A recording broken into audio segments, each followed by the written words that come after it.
Assalamu alaikum my dear kids. Welcome to the next video lecture of Modern English Class 2. Unit number 2, page number 17 to 20. Talking too much can cause trouble. Look at the picture and tell what you observe. You can see this is the picture of a garden and there are two boys in this picture. What are the children doing in the picture? The boys are greeting with each other. Is it good to talk each other? Yes, it is good. Do you speak less or more? प्यारे बच्चों, आप ज़्यादा बोलते हैं या कम बोलते हैं? What happens when somebody speaks all the time? जब कोई सारा वक्त बोलता रहे तो क्या होता है? ये डेंजरस होता है. Predict a story by looking at pictures. अब इन pictures को देखकर हम एक story बनाते हैं. Near a lake, there lived a pair of geese and a tortoise. All three of them were great friends. One summer, it did not rain at all. The geese and the tortoise became worried as they had to look for another home. The problem was that the tortoise could not fly, so they were all worried. Then the geese had a plan. एक झील के किनारे तीन दोस्त रहते थे जिसमें दो गीस और एक टॉर्टोइस था. वो बहुत अच्छे दोस्त थे. एक गर्मियाँ बारिश नहीं हुई तो गीस और टॉर्टोइस इस बात से परेशान थे कि उन्हें अब एक नए घर की तलाश थी. और मसला ये था कि टॉर्टोइस फ्लाई नहीं कर सकता था और इस वजह से वो तीनों बहुत परेशान थे. फिर गीस को एक प्लान सूझा. Why did geese and tortoise decided to leave the lake? Because that summer it did not rain at all.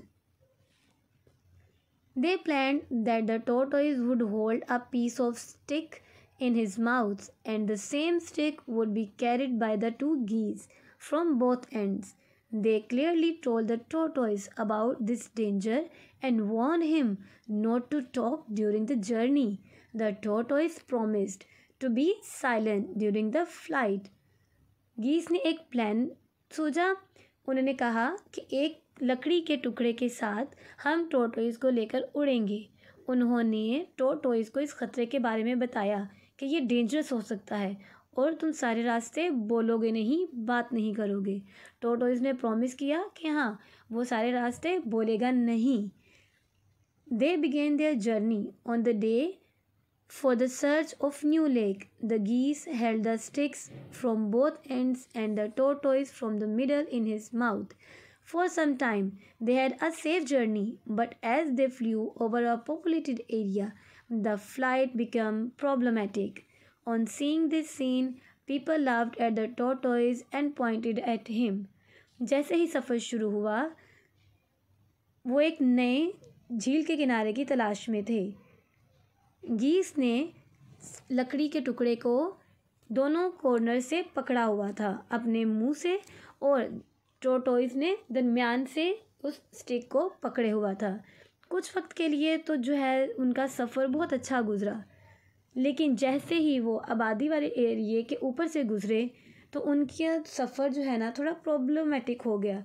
वो इसलिए क्योंकि लोग ये मंजर देखकर हंसने लगे और कछुए का मजाक उड़ाने लगे और जो है टॉर्टोइस को इस बात पे गुस्सा आ गया. The tortoise was embarrassed. उसे शर्मिंदगी हुई and started shouting at the people in anger. और गुस्से में लोगों पर चिल्लाना शुरू कर दिया. Now the tortoise was in trouble. अब कछुआ खतरे में था. Because he fell down down and down, कि वो नीचे गिरता गया. His friend could do nothing for him. उसके दोस्त उसके लिए कुछ भी नहीं कर सकते थे क्योंकि उन्होंने पहले ही बताया था कि सफ़र में खामोश रहेगा. The tortoise fell on the ground and died on the spot. कछुआ ज़मीन पर गिरा और उसी वक्त मर गया. How were geese going to take tortoise to the another home? They took the tortoise with the help of a stick.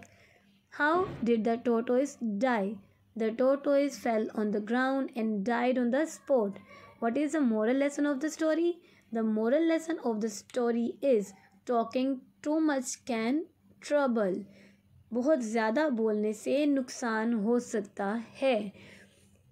Teacher's note helps students read the text with proper pronunciation and helps students to comprehend the story. Take care. Allah Hafiz.